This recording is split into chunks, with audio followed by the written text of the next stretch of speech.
back, baby. Horns up, talking Texas podcast. Fisher Tosopoulos, DJ, Nikki, Snacks, Kreider. Our first big test in the SEC at home, unfortunately, did not go according to plan. The Georgia Bulldogs come to our house and defeat us, the former number one team in the nation, Texas Longhorns, 30-15. Some stats before we get into your guys' takeaways from the game. Third down, they kind of walloped us. They weren't great. They were 6-17, but we were 2-15. Time of possession was pretty much dead even. They had 7 penalties to our 8 penalties, but their penalties were 78 yards. Ours were 41. They had 110 yards on the ground. We had 29. And in the turnover battle, we lost 4-3. Those are just the stats from around the game. Overall feel, Toss, will go to you first, then Nick. Just takeaways from the game, thoughts, feelings, anything that worked too. Obviously, a lot didn't, but if there was anything that worked for you guys, that'd be great. Yeah, I mean, I think that first half went as poorly as it possibly could, essentially. You could even say it went worse than Georgia's first half against the Alabama Crimson Tide in Tuscaloosa. And with that, we were still able to fight back and make a game out of it in the second half. So I think silver lining for me, one of them was that we competed. We didn't get knocked. We got knocked over, but we got up and at least came back swinging in the second half and were able to do some productive things. Sark was able to tweak some things and we outgained them, offensively, certainly in the second half. And the ending stats almost look like the game was a lot more even than it actually was. And that's because the second half was a lot more even. If not, we won the second half. But yeah, there were just a lot of things that I think we needed a wake-up call to, seeing how they played out. Our offensive line, the three of us plus Quan touted this as the best unit in college football. And clearly, if they have some more proving to do to the rest of college football at large. The pockets were collapsing. I thought that our QBs didn't have great awareness, but when you don't have much time, that's a really, really difficult job. Obviously, our offense has been predicated upon getting the ball to our playmakers in space. When you don't have time, they can't break free of the DBs who are covering them, and they can't make plays downfield, and they can't beat guys up the seam or up the sideline. So a lot went wrong for us. I thought that this was probably our poorest tackling game as well. That never bodes well. So all across the board, just a lot of things to sharpen and fine tune. We're still the number 5 team in the country. We still have an incredibly talented roster. I think this can be a great teaching moment for our team.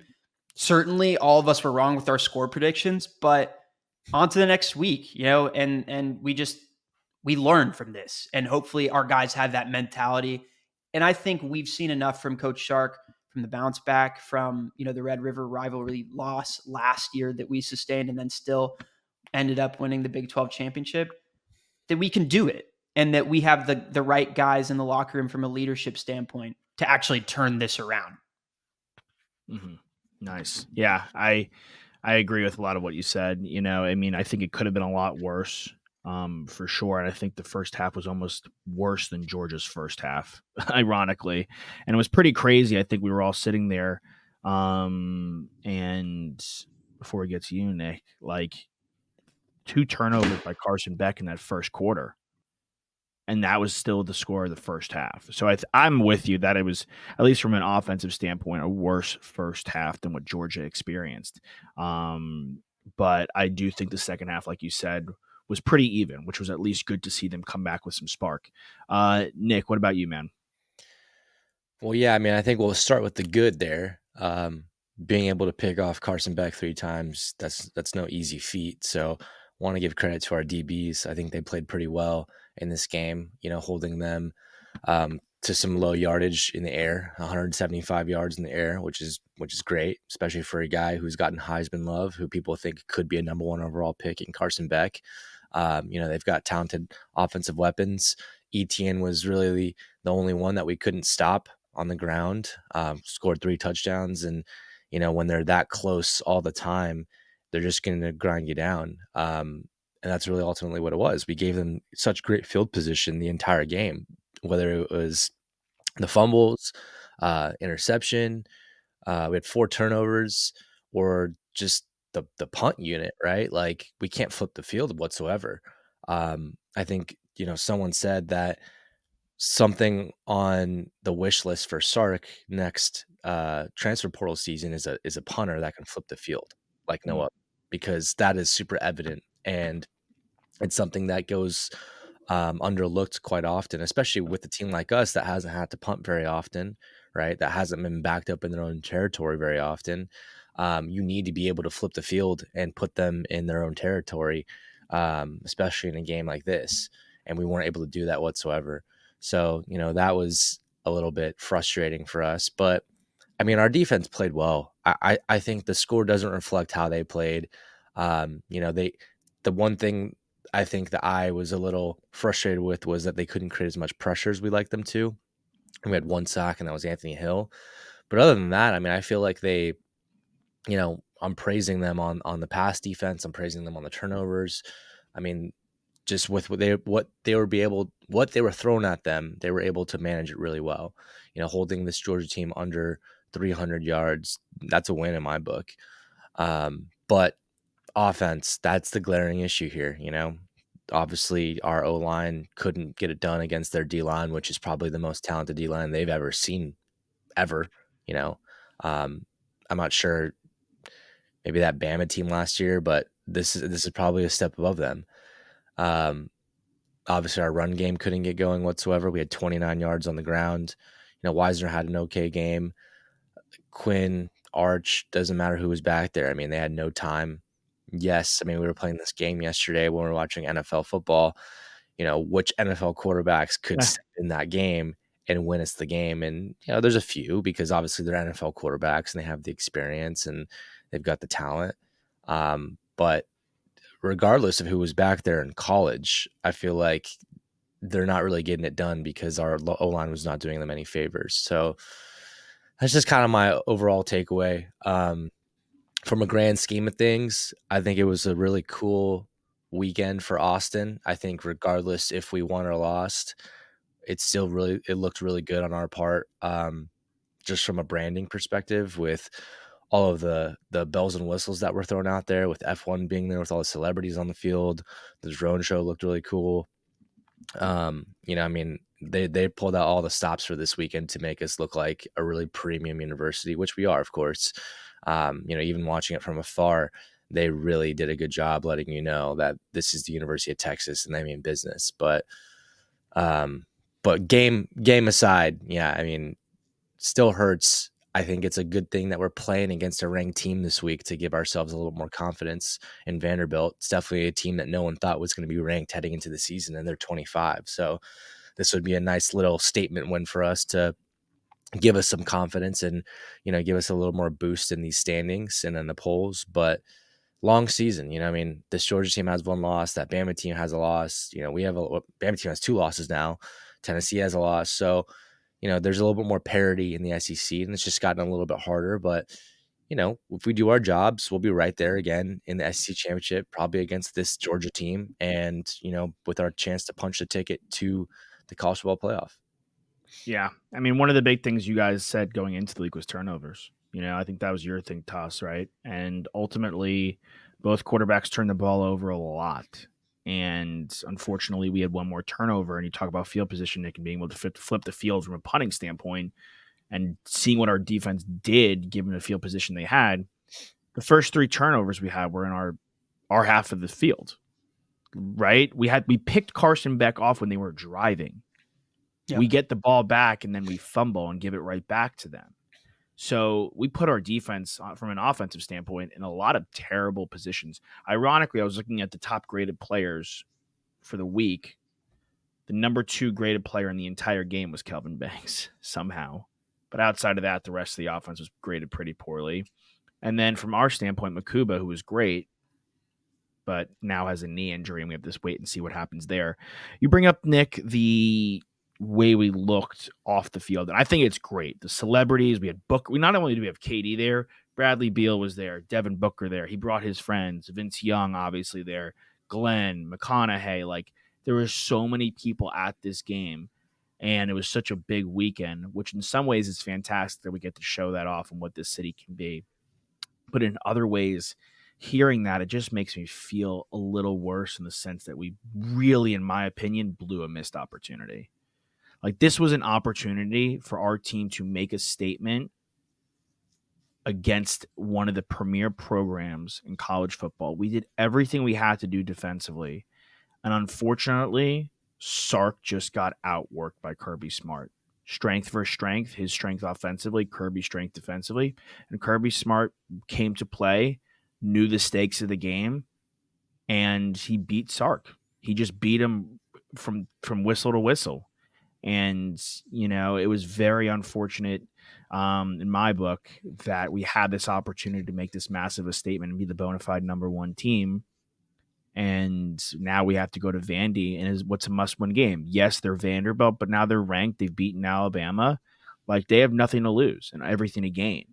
So things have changed now drastically. And look, Georgia lost to Bama. Now Bama's lost to. It's any given Saturday at this point, right?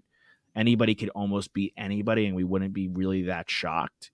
And Georgia was definitely the toughest front seven we've seen. That kid Jalen Walker deserves his flowers. Williams deserves his flowers on that Georgia side of Malachi Starks on that Georgia side of the defense. And those guys were ferocious. I mean, Jalen Walker had 3 sacks. You just eye test that kid, and you're like, hey, that kid's a pro. That kid is what we feel like Anthony Hill is and should be. Like, that was that best version of that. He was absolutely everywhere on the field, constantly coming up with big plays, constantly putting pressure. And those guys were put in the right positions to win and executed properly and showed why they're one of the best teams and have won multiple national championships in the last 5 years. And I'm not saying we're not there yet. Look, Toss, you said it. Like, we had the similar situation against OU, right, last year, right? We lost to OU in a heartbreaker. We weren't in the top teams.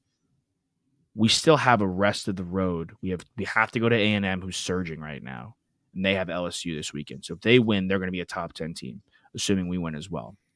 So that could be a top 10 matchup. We still have to go to Fayetteville, which is not easy. We still have to host Florida. Like, we still have a lot of games to play, and we can still make a statement and work our way back to the SEC championship, where we hopefully see a Georgia, hopefully see a Tennessee, and then because they have to play. Right. And then we can make some noise in that respect. So I think there's a lot to take away, and hopefully glass half full. This is the punch in the mouth that we need to, like, look in the mirror and be like, all right, like, this, we're not going to steamroll through this conference. We're not going to steamroll through this season. Better now than later. But we have to shore up our offense, and we have to figure out ways to help Quinn in a blocking scheme. And that's maybe, I think, Toss, I don't know if you said when we were on the couch the other day, or it was my dad or somebody said this, like, this is where we really miss Baxter. That's I said that yesterday, because this is right? a guy that was heralded not only on the 40 acres, but in college football media at large as one of the best running backs in the country. He was obviously recruited as such. And we're working Wisner out there as our RB1. That guy arguably was supposed to be our RB4 on the depth chart going into the season, because not only do we not have Baxter, but we also don't have Christian Clark, right? Who was a highly touted recruit as well. Maybe it was Gibson and Clark was 4 and Wisner was 5. We were going to have a room where a lot of guys got touches. All that to say, we've been dealt some serious injuries. Some of that happened before the season, but it was right before the season started. It would have been great to have him between the tackles to loosen things up for our passing attack. I mean, you saw how impactful Trevor Etienne was for this team. This was the best game he's had all season. And I don't want to sugarcoat it. It's not just because he had lanes and he took advantage of them. He ran hard. He ran through arm tackles. He made our guys pay. He found pay dirt, and he fought for extra yards. The difference to me, what we asked, or at least what I asked prior to the game, was that our defense got in the backfield and made things crazy and hectic for Carson Beck, put him on the ground, make him uncomfortable. This is a physical sport. And the problem is when the physical goes, a lot of times the mental goes along with it. We saw that with Quinn. The guy has been sacked 7 times this year. 6 of them were in this Georgia game. It's so much harder to stay focused, to stay in the game. I mean, Sark pulled him on 2 drives because he was getting so beat up back there. He had hardly any time, but then you don't have the confidence in yourself coming off of this injury to tuck it and run. And that's something that we've seen consistently from Quinn, which is, it's not his fault, but he gets hurt and he's a smaller guy, and then he doesn't want to tuck and run. And the minute you hesitate, Michael Williams doesn't care. He's on you. He's coming from behind and he's stripping that ball. And we didn't do that with Carson Beck, and they were able to run the football, which opens things up. Their offensive line had great protection schemes, even though Hill did get that sack, and he still maintained, in my opinion, his position as a top defender in college football. We didn't put Carson Beck on the ground enough. Hurries are not the same as knockdowns, as I mentioned last week. Like in talking about Trey Moore, who once again didn't have a sack this week. And I expect that he will get better throughout the season, as our defense will, because when you get tested, you learn how to be better. But Carson Beck, yes, he had a bad game, but he had time to work through these things. And not to mention, he would have had a much better game, and we talked about this yesterday a lot, if their receivers hadn't dropped wide open passes. And a few of those were with a lot of green in front of them where they could have turned it into a play, maybe even a touchdown. London Humphreys dropped a huge one. Huge. Yeah. I mean, they had a couple big drops. We got lucky. I mean, we were given a lot of opportunities in this game. I mean, say what you will about how we played, but obviously the interceptions, the drops, we did get some calls, like those targeting calls. And look, they were targeting.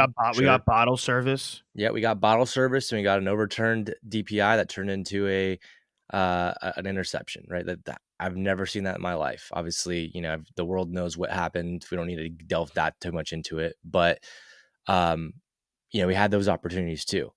Like, this is one of those games where everything was going your way and you just weren't able to capitalize on those things. So, yeah. But you're right. You got out physicaled. I mean, that's just what it is. And this game meant way more to Georgia than it did to us, clearly, right? Like, this was a must win for them. And they played it shouldn't have. It shouldn't have. That's when we blew a huge opportunity. Like, this was our chance to put the statement on college football, and we didn't do it.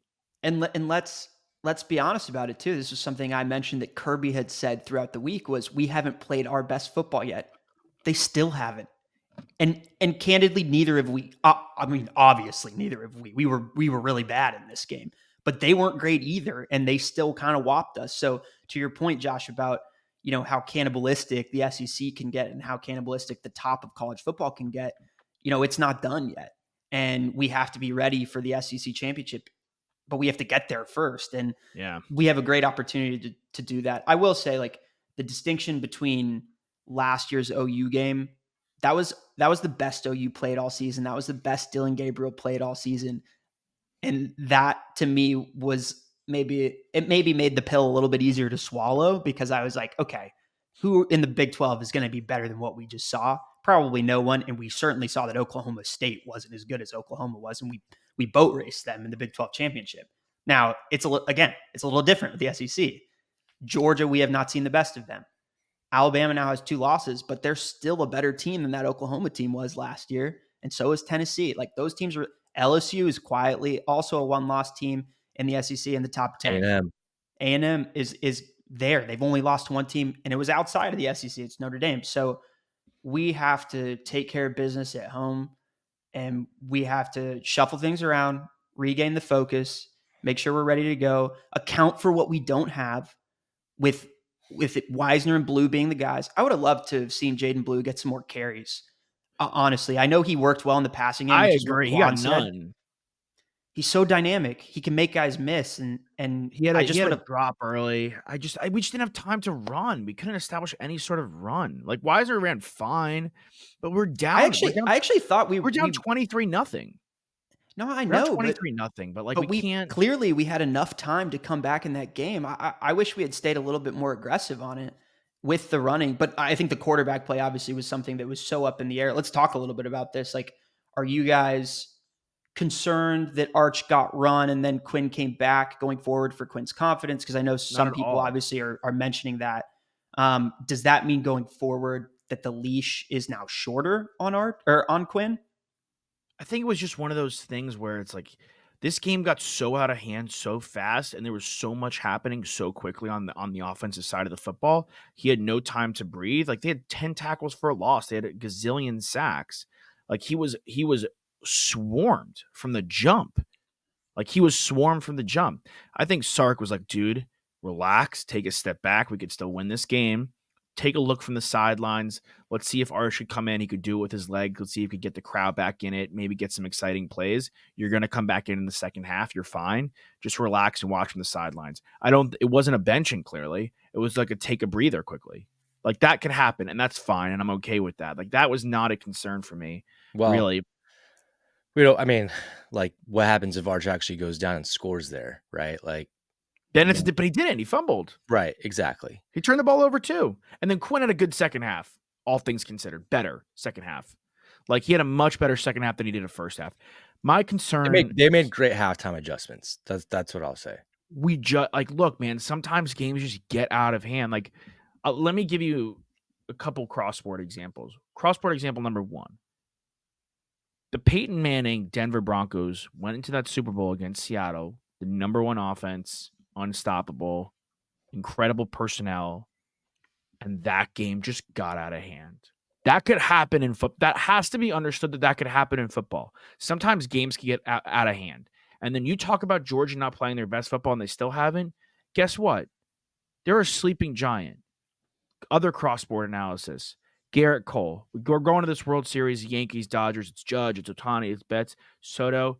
We haven't seen maybe the best pitcher in baseball play his best baseball yet. He's a sleeping giant. The Georgia Bulldogs were sleeping giants. Oh, the defense can't stop a nosebleed. Oh, the defense, this has been Swiss cheese. Carson Beck stinks. We can't run the football until they can. And when they can, they're great. They're the Georgia Bulldogs. And I think everybody forgot that, and quite frankly, including us. And I don't mind that we had so much confidence in our team. I think that's great. I think we should. But y'all were listing the teams in the SEC that we have to go up against. And I'll be honest, what scares me a little bit after seeing this game, first of all, A&M's number 1 in the SEC right now. They're undefeated, followed by LSU. Because you brought up those two teams, and I think you said it, Toss, like they lost to Notre Dame. That's an out of conference. That's an out of conference loss. That's a playoff team. It's a playoff team, and then that doesn't count. This week. And they play each other this week, which is huge for us, quite frankly, because we need one of them to suffer a loss. We're probably rooting for A&M because we want LSU to take that loss, and we eventually want to give A&M their loss and jump them in the standings, assuming we run the table, knock on wood. Like, these games now have massive implications because assuming we get to the SEC championship, because right now, Georgia's ahead of us by a technicality win against us. Right? That's not a technicality, but yeah. By a win against us. And then LSU's ahead of us and A&M's ahead of us because they're undefeated. So these games become paramount to us, and we have to respond like the Georgia Bulldogs have after that Alabama loss. Every game is a must-win. Every game has massive playoff implications. Every game has massive SEC championship implications, and we have to make sure that we're one of the teams that get there, because outside of Georgia, on paper, we've had one of the easier SEC schedules. We don't see Tennessee. We don't see Alabama. We don't see LSU. We don't see Ole Miss. Like, we have one of the easier SEC schedules. So I think they have to make the adjustments because we do see A&M, and their front seven is ferocious. And in the SEC championship, let's say it's a Tennessee that we see, or Alabama, their front seven is ferocious. So the adjustments have to be made, and that's ultimately what scares me. Is that's what was supposed to be our strength got worked outside of Kelvin Banks. Right. So that's kind of, except he did get worked. Like at a certain point, I love your PFF, and I think there's a lot of value in it. But I think the eye test, you match that with PFF, and you get the complete picture. And I actually thought he was getting a little bit too criticized in the game, because ultimately a lot of times he was getting pushed back, but he wasn't letting a guy by him, which is a completely different distinction as an offensive lineman. And to me, like you're talking about with Kirby and their adjustments, what they ignited, what they're cooking, right? And what they turned the flame up on was their defense, which has their playmakers who are first-round draft picks, and what Kirby has always identified the culture of his team to be built behind. And Carson Beck, I think at this point, is no longer, anyone is considering him at that 1-1 spot, Nick, like you're talking about. And a lot of people, I think he's actually dropping out of the first round because of his play, which is rightly so, because he's shown that he is a risk taker and defenses make him pay. And if you do that in the NFL, forget field position, like those teams they'll really take advantage of it. So they turned up what they do best. And so for me, it's like, okay, we got to know exactly what we do best. And Quinn Ewers is supposed to be our best player. And when he can't have games like this. And if Kelvin Banks is getting pushed back and the pocket is collapsing, you can't have a 7-step drop or a 3-step drop and not move after that. You can't do that. Not against SEC defenses, not against SEC front lines. You have to move in the pocket like you did in the Michigan game. And that's what worries me most, is that I don't know. We talk about this all the time. Nick, you're great at bringing this up because it's such a valid point. Just because they're back from an injury doesn't mean that they're 100%, right? And I don't know how much that's affecting him physically in a confidence standpoint. Like, he just wasn't moving in the pocket, and that's a problem because if it collapses, like, you're toast. And then the guys get from behind, and you have no idea if you can't feel that pressure. And now you're thinking about everything, and that's when it snowballs, and it really makes it really tough on you. And we have Bond wide, he's a guy that can jump into the first round because he has that talent and that speed. Gunner has been playing tremendously, but like, how about we get Gunner the ball when it's not a prayer thrown up and he has to beat 2 DBs by grabbing the rock? We started getting him involved in the second half. I just am a little concerned that without a go-to run game and a quarterback who's taking that many sacks and isn't willing to tuck and run, that we can press the right buttons to turn the flame on to 12 out of 10 on what Sark does best. And our defense is great, and Simmons and Hill have really impressed. But our DB still got beat in this game, even though they made plays. They're ball hawks, but they still got beat at certain points. And again, like, their receivers drop some passes. But all that to say, like, that's not Sark's MO, and PK's been great, but is that the thing that we have seen in the last 2 years, that when push comes to shove, that's what's great about us? I don't know. I will push back a little bit on, we had 3 picks. They were 6 of 17 on third down. They were almost 33%. We were pretty, and they had a lot of third and longs. Yeah, they didn't run. ETN, you were right. He made us pay when he had to, but he didn't have over 5 yards of carry. I'd also criticize their OC. I don't know what he was doing, throwing on first and second down when they're up 23-0. That's what that was moronic what he was doing. That was moronic. I was a horrible play call sequence. We got, again, another moment where we got lucky. The whole Quinn thing, yes, he may not be fully healthy, but we can't just make that excuse at this point. Like, if he's playing, he's playing. And if he's playing, we expect him to play to the best of his capabilities. Of course. And I'm with you on the fact that he's not capable of tucking and running, but I'm also under the impression that he had no time to throw the ball. He had no time back there. They were getting bull rush from the jump. And maybe we're undersized at the running back spot and having a tough time getting that extra chip. There were a couple times where we couldn't even get that going and get him in that little extra time. The receivers weren't getting open fast enough. Like, just things weren't working at all from an offensive standpoint, and that is Sark's MO. So he has to go back to the drawing board, because now when we see Kentucky, who I didn't even list, they have Deion Walker. Guess what? First-round talent on the defensive line. So we have to go back to the drawing board to make sure something like this does not happen again, because it doesn't. Yes, it's Georgia, but it's not like we're not going to see any of these teams again. These are the types of teams we're going to be seeing this year, next year, for the rest of the time. We have to be able to adjust on the offensive line. Someone was like, well, now we have to go back to the recruiting portal. I'm like, we did that already. We have 5-star after 5-star on our offensive line. Yeah. We did that already. We've done the song constant vigilance on the recruiting. Everybody should know that now. Yeah. In the modern day of college football, that never stops. You guys never will. Yeah. That's what we're recruiting. We had Baker, who's an 5-star, as our backup tackle. Like, we have 5-stars across the board. Ultimately, we have to put ourselves in a position where this Baxter injury can't be the reason we lose the season, as good as he may be. Like, it can't be. He's good. We didn't see the best of him. No, this can't be the reason we lose the season. You're right. You're right, because we have seen with pre-snap motion and getting the ball quickly to our wide receivers on the outside, and how the rest of our wide receivers can block, and Gunnar Helm, it blew out of the backfield. Like, we have options. We just have to be ready to dial them up, because what I saw was, yes, the pocket collapsed, but we were still dropping back and trying to take deep chunk plays downfield. There was a play that I saw that it was literally just snap, maybe 1-2 seconds, throw. And it worked. It was like a 7-yard, 8-yard gain. And I was like, that needs to be our game for the rest of the game. We need to continue just hit those quick routes where there's no 3-step drop. It's literally just step, step, throw. And it's easier said than done, obviously. Like, you have to run those route trees that allow those receivers to be able to get open, and you're making a quick decision where, you obviously you have to make a split decision. If that guy's not open, he's not open, right? And you have to make another read. But like, that needed to be the game plan, where if he has no time, then we dink and dunk them and let our guys create space for themselves. Yeah. Bond had a touchdown, but other than that, silent. Quiet. I mean, it's ultimately, Josh, I think we have the right personnel to figure things out, even without Baxter. I'm imploring, and I know Sark's going to do this, to motivate Quinn that if you are a pocket passer, you cannot be comfortable back there. You're playing tic-tac-toe, man. You got to be moving around constantly in that box. If that's your game, then you must be elite at it, because you don't have the advantage. Guess what? Cam Ward can tuck and run. He could take it up the sideline. That's why he put Arch in. And guess what? In the first half, the biggest play was that 20-yard run by Arch, because once he gets a little bit of green in front of him, that guy can go.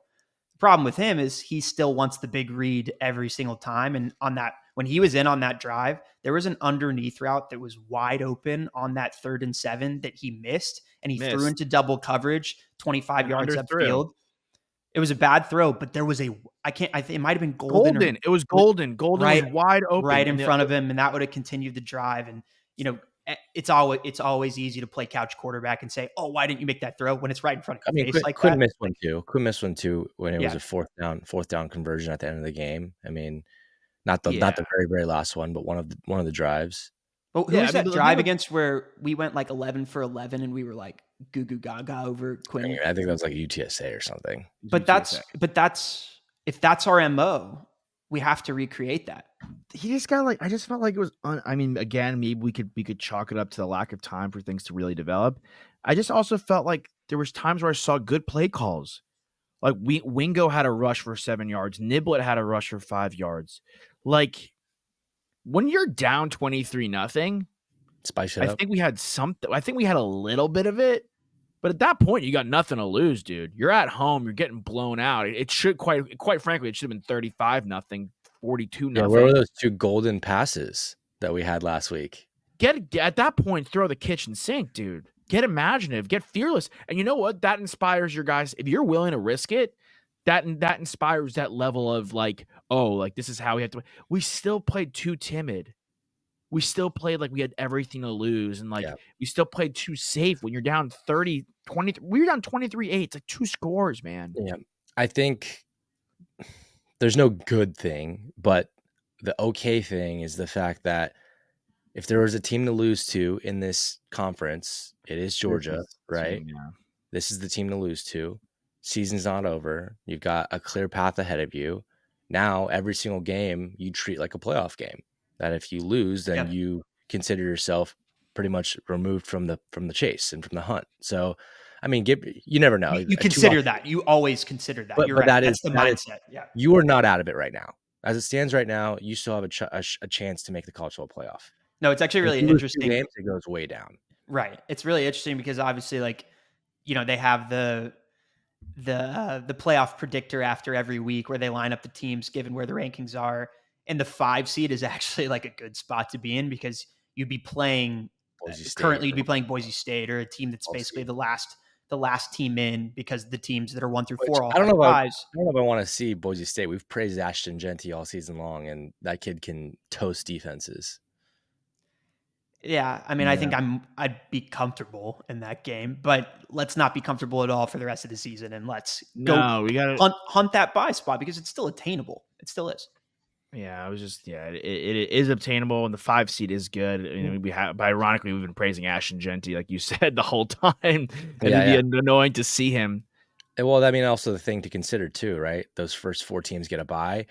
That's one less game you have to play, and in a season where we're already bumped and bruised, and you get closer to the end of the season, guys start to. I mean, I can't say this about our guys, but obviously you've seen guys sit out bowl games. I mean, obviously those are meaningless bowl games because they've got NFL implications. But like later in the season, I don't think anyone's doing that in our team, obviously. But still, like, it's a thought it's definitely a thought for guys making the next step to the NFL when they're playing. Maybe they let up a little bit. And the same thing goes for just if you get hurt, like we don't want to lose someone in the first round of the playoff and then be down a receiver or be down a DB. Like that would suck. No, it would be awful. And the way the season's gone, it would be like we just lost Derek Williams. Knock on wood. Hopefully Makuba's fine. Right. But it's his knee. So I do think though, on the glass half full, maybe it's one of those things like where we get a little momentum. All right, we get like our sea legs, get like play a lesser opponent before we have to see a Georgia or an Oregon or an Ohio State or something like that, and we could kind of get in rhythm going into the playoffs after what will be a little break. Yeah, I mean to close it out, I was looking at the plays again, and there was a time where we were down 23-15. Well, yeah, I think their offense deserves some credit for turning on the clutch factor a little bit and making the drive. You know what drive I'm talking about, when right? They most when they needed scored. it. Yeah, because if they don't score there, then it's a real game. We had a ton of momentum, obviously. Like it was 23-15. We had the pick, the 9-yard score. Jade had that pick. We had the score. We're down 8. And like you're saying, Toss, when the clutch factor needed to happen, their offense 11 plays, 89 yards. I think there was a 3rd and long that they converted on that drive too, and a 4th and 1 where Carson Beck ran for like a QB sneaked it or something like that. I think they might have had both of those on that drive. They scored on 4th and goal, and they had a big. Yeah, it was okay. It was 3rd and 10 on their 11. Yeah. And they had a 21-yard play to Arian Smith. And at that point, and then Quinn fumbled the next drive, and that was over. There was one thing did you guys notice? And this is just some of this that like Kirby can teach NFL technique to the caliber of players that he had. Is Colin Simmons looked really young in this game. He obviously he's such a freak of nature from an athletic standpoint. Right. And Quan was talking about that. I'm interested to get Quan's take on this when we join back up with him later this week. But the dipping of the shoulder and using your speed to get by a guy quickly when you're playing an offensive line like Georgia, they have counters to that. And what they did for him was they kept pushing him around so that he was basically running a big circle around Carson Beck. And instead of being able to beat the guy quickly right off the jump, but he didn't have a counter to it. And I think I'd love to see PK get a little bit more creative. That kind of make him push the buttons a little bit more. I didn't notice that. I think I actually I know you do sometimes, Toss. I feel like I get a lot watching the game right then and there. I feel like I missed that, and I feel like this might be a game I have to rewatch before we talk with Quan next. Yeah, I mean, a lot of it is like all just hyper fixate on one player on a snap, and I'm like, oh, and I just am watching Colin Simmons, and then I can really focus on, because otherwise it's like, how do you really see what's going on with a particular player? I just noticed that they did a really good job of making him run all the way to the backside of Beck, but the guy was running with him as opposed to us being really creative. And I thought Georgia's blitz packages I had no idea where they were coming from. Like the linebacker would get pulled. Our guys were slow to pick things up. And I think it's just because they haven't seen something that's sophisticated at this point. And I'd love to see that from our defense because we've got the guys that can make plays like that. And I'd love to see our defense test our offensive line and practice with that because we'll see more of that going forward. No one made more money than that kid, Jalen Walker. I really, really believe that's the case. Like you talk about, I had no idea where he was coming from. He was able to do so many different things, like you're saying. And every time, I don't know about you guys too, because we all watched together. Like every time the camera flashed to their sideline, it was him mean mugging. Like I had number 11, helmet off, mean mugging. Like I was like, they were comfortable. They were comfortable. Yeah. Why? I mean, yeah. When you're down, it's a bad feeling. It's just like one of those things. It's it's a bad feeling where we're down 7-0 and they've thrown 2 picks and you're like, how did this happen? Like, I feel like I blinked and there was also another play. I think I told you guys about this where it was like, we were down 20-0 and everything was going wrong. They had the ball on their own, 25-yard line and it was 4th and 1. I think they went to the line and ended up trying to get us to jump, took the 5-yard penalty and then ended up punting it. I turned to our buddy in that moment. I was like, if I'm Kirby, I'd go for it right here because I know they're not going to stop me. and it's just such a big like F you F to you. Yeah. There was no way we were stopping them at that point in the game. I mean, dude, they kicked their butt. I got to rewatch this one. I got to rewatch. I really want to. They really took it to us. I mean, it's just, well, it's an unfortunate welcome to the SEC, but we have to bounce back. It was a tough one. All right, fellas.